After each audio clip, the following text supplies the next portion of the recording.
안녕하세요.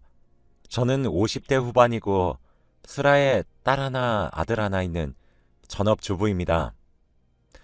최근에 저는 딸아이의 결혼을 추진하다가 저희 집이 풍비박산이 나게 되었습니다.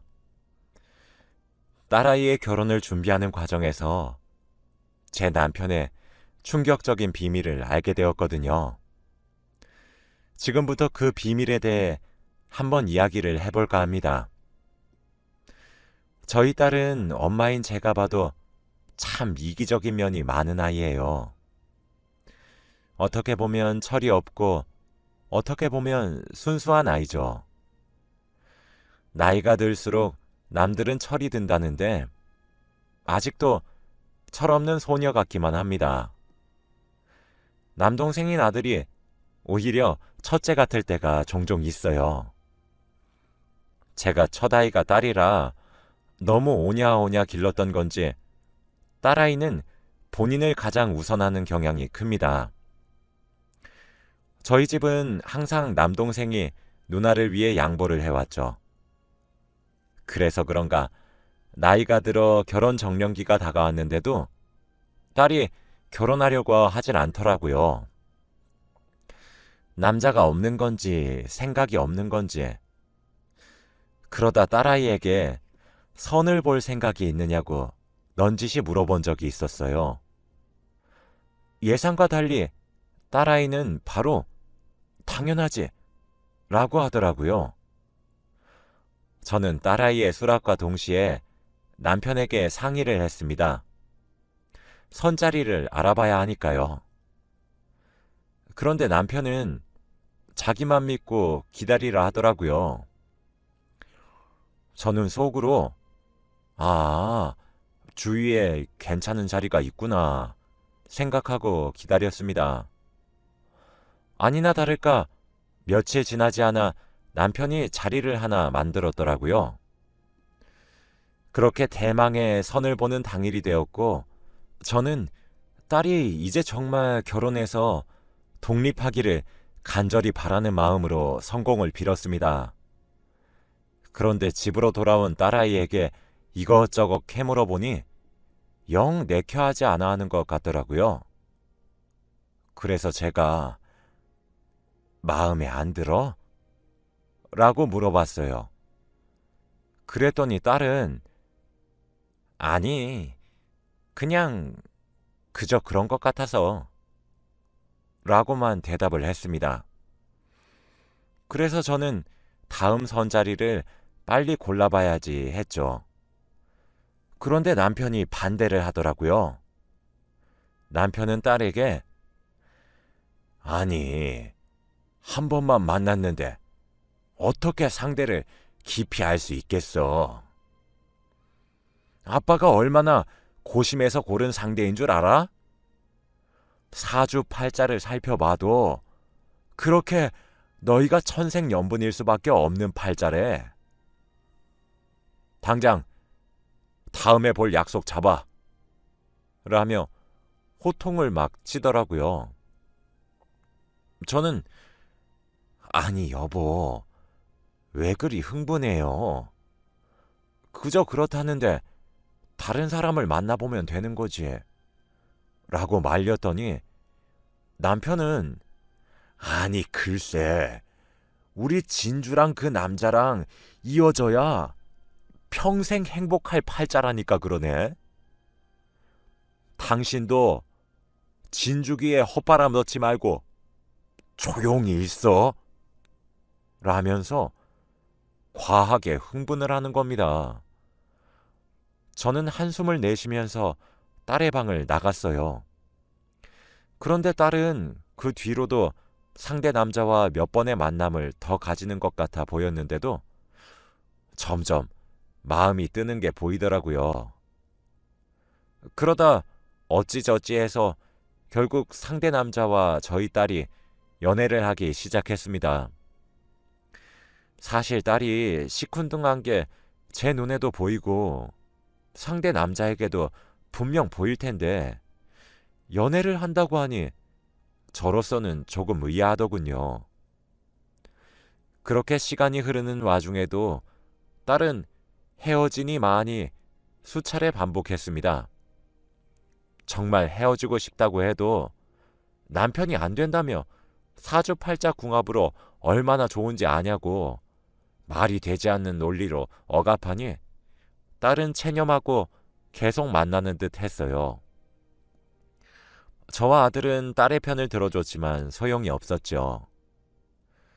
사실 딸이 정말 울고불고 난리를 치면서 헤어지고 싶다고 소리를 지르는데 왜 만나야 되는 건지 저조차 이해가 안 가더라고요. 아들도 저더러 아빠 좀 말려보라고 갑자기 변해서 왜 저러시는 거냐고 물어보기도 했죠. 그래도 싸우면서 쌓인 미운 정도 정이라고 지지고 볶으면서 1년 정도를 만났습니다. 슬슬 남편의 입에서 결혼을 하라는 이야기가 나온 시기도 그때부터였어요. 딸은 계속 생각해보겠다고 미뤘지만 해가 바뀌면서 딸의 나이에 앞자리 숫자가 하나씩 올라가자 남편은 상견례를 해야 된다고 날짜를 잡으려고 했죠. 그런데 마침 결혼을 서둘렀던 건 우리 남편뿐만이 아니었던 모양이었습니다. 남자 쪽의 집안에서도 빨리 상견례를 해서 결혼에 대해 상의하자고 얘기를 전하더군요. 시간이 흘러 결국 상견례를 하는 날이 되었습니다. 상대 남자 측에서 장소를 정했어요. 일식 코스 전문점으로 장소를 정했죠. 막상 상대 남자 측 가족을 보니 남자의 아버지도 참 점잖으실 것 같았고 어머니도 정말 괜찮아 보이더라고요. 저희가 상견례를 했었던 계절이 바로 가을이었는데 코스 요리 중에서 계절에 맞는 음식이 올라오는데 전어구이가 올라왔습니다.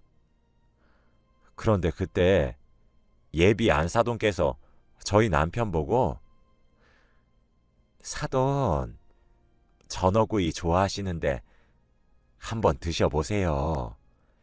이 집이 정말 요리를 잘한답니다. 라고 하는 거예요. 저희 남편이 진짜 전어 킬러거든요. 가을이 되면 전어 씨가 마를 정도로 전어를 무척 좋아해요.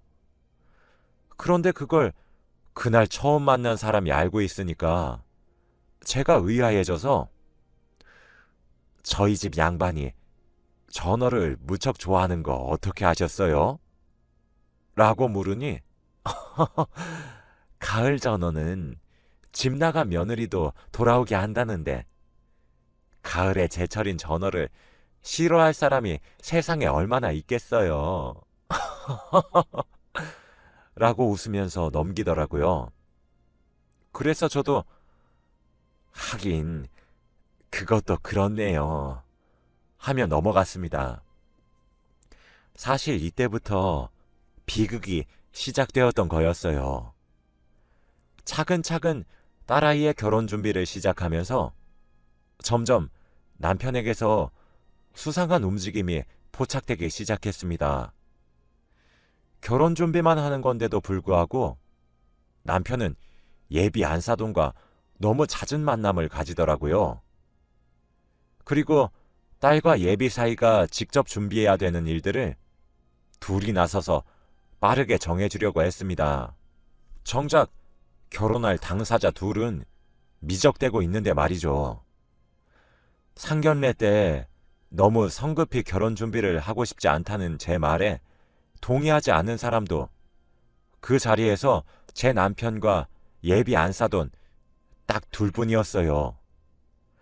상대 집안에서도 예비 사위의 엄마만 결혼을 밀어붙이는 모양이더라고요. 그러던 어느 날 예비 바깥사돈으로부터 연락이 한 통 왔습니다. 긴히 할 이야기가 있으니 남편에게 말하지 말고 나와줬으면 한다는 내용이었죠.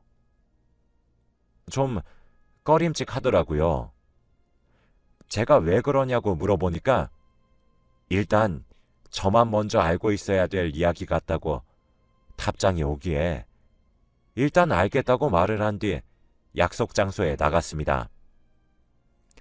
그런데 전 그 자리에서 너무 커다란 충격을 받아 한동안 헤어나오지 못했어요. 돌처럼 굳어 우두커니 의자에 수십 분을 앉아 있었죠. 예비 바깥사돈 입에서 나온 충격적인 이야기는 바로 제 남편과 예비 안사돈이 불륜 관계로 보인다는 이야기였습니다. 저는 너무 굳어 대답조차 제대로 못하고 멍하니 있었어요. 처음엔 부정했고, 그리고 화도 났다가 어이가 없어서 실소가 다 나왔죠. 저의 그런 감정의 변화를 저보다 한 차례 먼저 겪으셨던 건지 제가 감정을 추스르고 진정하기를 기다려 주시더군요. 저는 어떻게 알았나요? 라고 물어보았어요. 그랬더니 남편분께서 요즘 외출이 잦으시지 않으세요?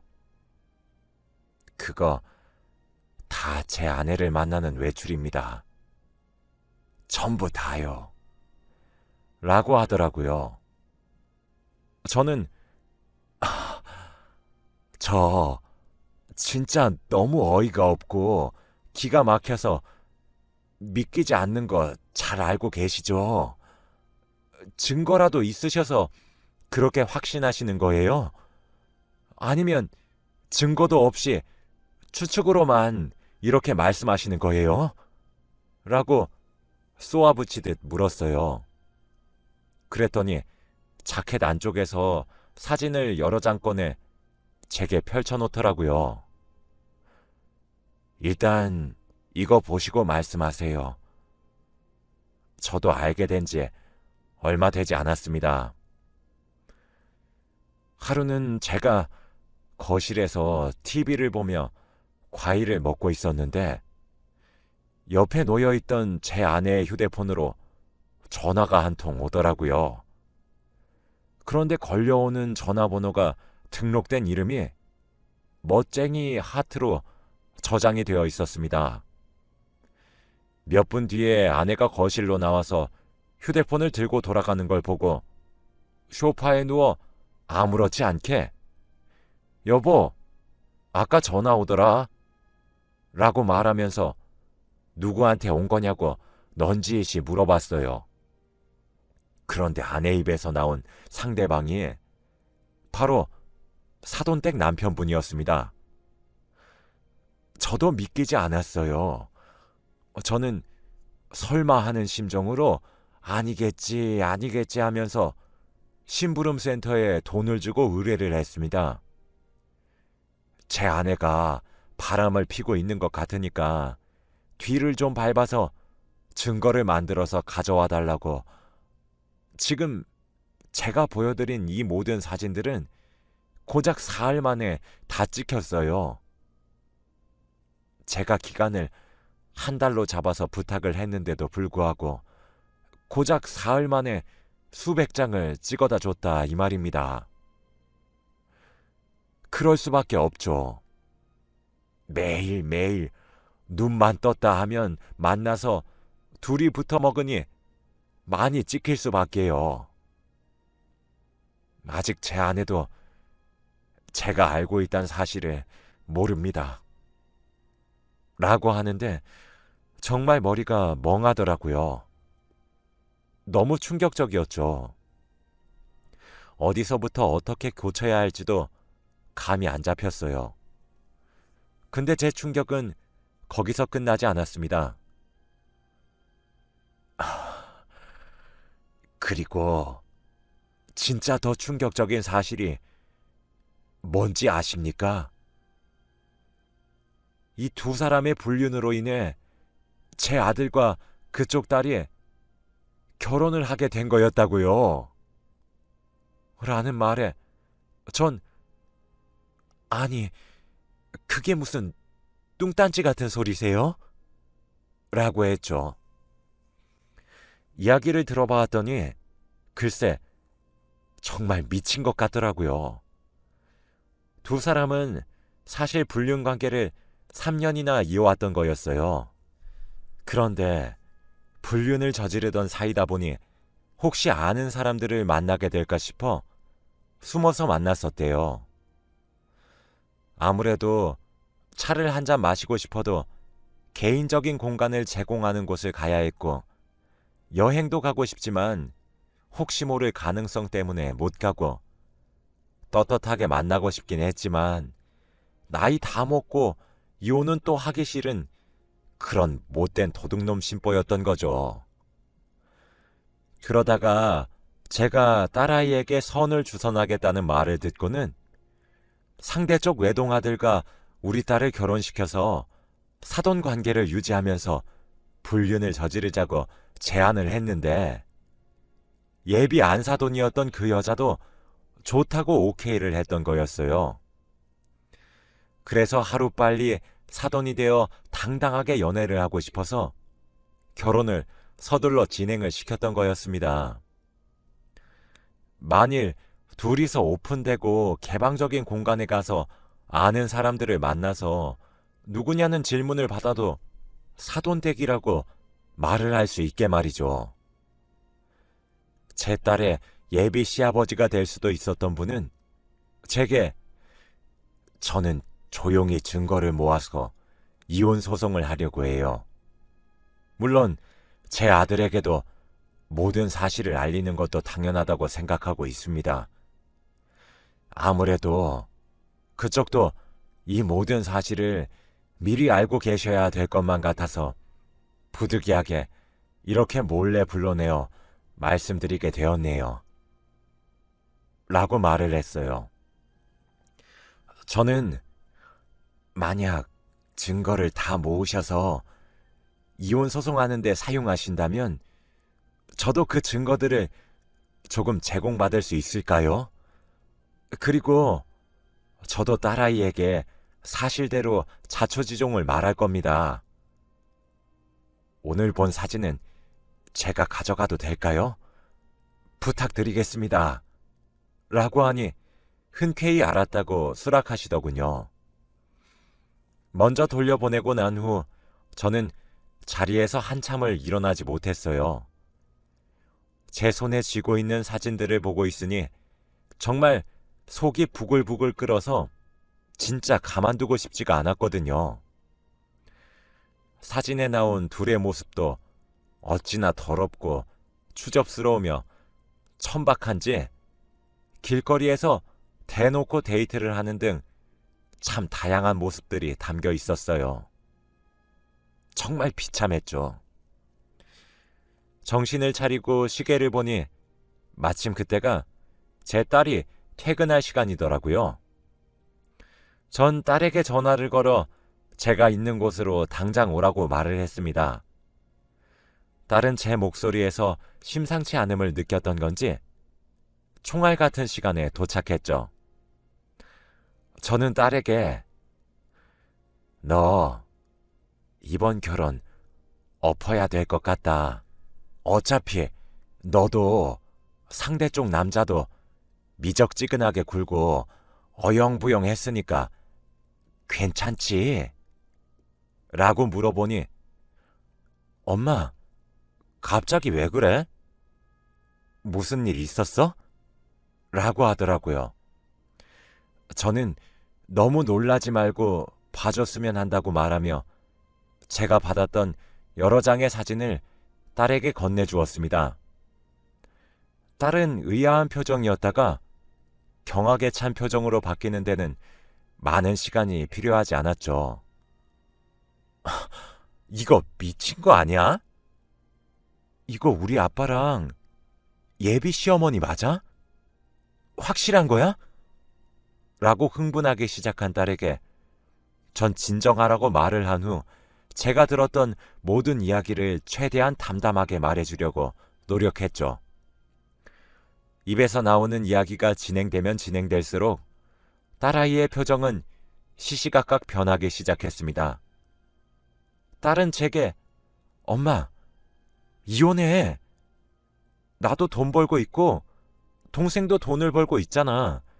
엄마가 전업주부여서 이혼하는 것이 걱정이 되는 거라면 우리가 부양할 테니 당장 이혼해. 엄마, 이건 진짜 아니야. 진짜 이건 너무 아니라고 하더라고요. 제 아빠가 여자의 눈이 멀어 사랑하는 딸이 절망에 빠진 모습을 보니 이가 부득부득 갈렸습니다. 저는 그날 밤 집으로 들어갔어요. 남편은 그날도 그 여자를 만나러 나갔는지 제가 들어온 시간인 밤 10시까지도 집에 기어 들어오지도 않았죠. 저와 딸은 짐을 싸기 시작했어요. 그러고 회사 근처에서 자취하고 있던 아들의 집으로 갔습니다. 저는 아들에게도 사진을 보여주며 말을 해주니 아들 또한 이혼했으면 좋겠다고 말을 하더라고요. 남편이고 아버지면서 너무 선을 심하게 넘었다고 말이에요. 일단 알아서 하겠다고 말을 했어요. 남편은 그날 새벽 3시가 되어서야 어디 갔냐며 왜 집에 없는 거냐며 연락을 하더라고요. 아마 그때 집에 기어들어온 모양이었겠죠.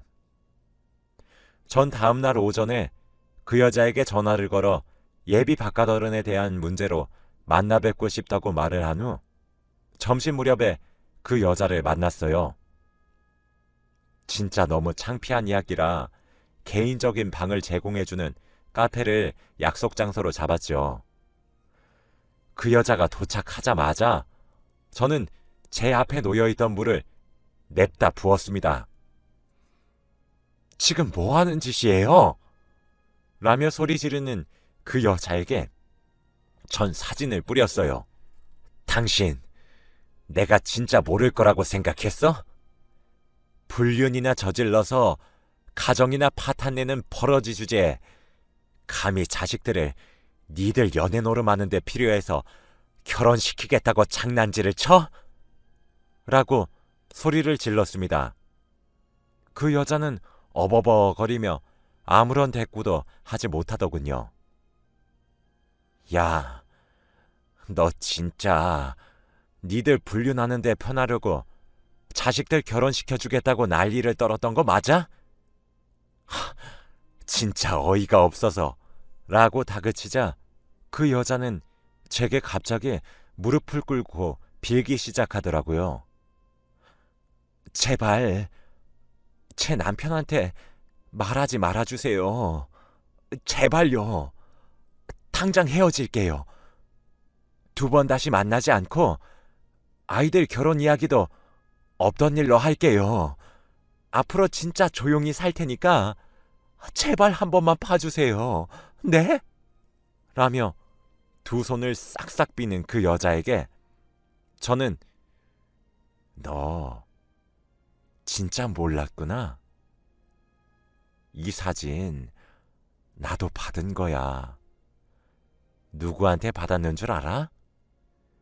바로 네 남편한테 받은 거라고. 이 사진 전부가.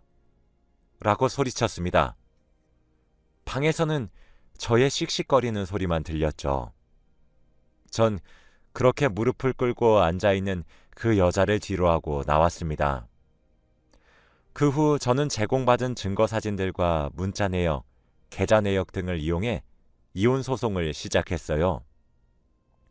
그 오랜 시간 저를 속여왔던 건 정말 믿기 싫었지만 정말 방대하게 넘쳐나는 증거들을 보고 있자니 믿을 수밖에 없게 되더군요. 변호사님도 혀를 내두르며 아주 쉽고 빠르게 승소할 수 있다고 했습니다. 남편에게 이혼 소송과 그 여자에게 상간녀 소송을 동시에 걸었어요. 바로 몇 달 전 소송의 결과가 나왔어요. 당연하게도 제가 승소를 했고 유책 사유가 남편의 외도였던 점, 긴 시간 동안 가족들을 속이고 기만했던 점, 그리고 자신의 불륜에 이용하기 위해 결혼을 강요했던 점 등으로 수월하게 이혼 소송에 승리할 수 있었고, 긴 시간 동안의 외도와 30년이 넘는 결혼 생활을 유지한 점으로 저는 생각보다 많은 재산을 분할받을 수 있었어요. 남편은 잘못했다고 후회한다고 법정에서도 울부짖었으나 전 냉정하게 외면했습니다. 제 자식들도 남편과 연을 끊기로 했다더군요. 상간녀 소송에서도 쉽게 승소해서 위자료도 많이 받았어요. 그리고 제 이혼 소송과 상대 측 이혼 소송이 거의 동시에 진행이 되어서 그 둘은 한 번에 많은 것을 잃게 되었죠. 말년에 혼자 외롭게 살길 바라는 제 마음이 하늘에 닿았는지도 모르겠어요. 전 분할받은 재산과 위자료로 새로운 아파트를 구입해 지금 딸과 아들과 저 이렇게 셋이서 열심히 살고 있습니다. 제 예비 사위가 될 뻔했던 아이와도 좋게 인연을 끝맺었죠.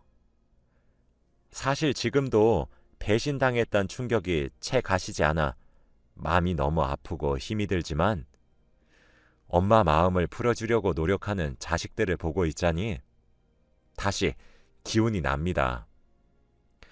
만일 제 딸의 시아버지가 되었을지도 모르는 사람에게 진실을 듣지 않았다면 어떻게 일이 진행이 되었을지 모르겠어요.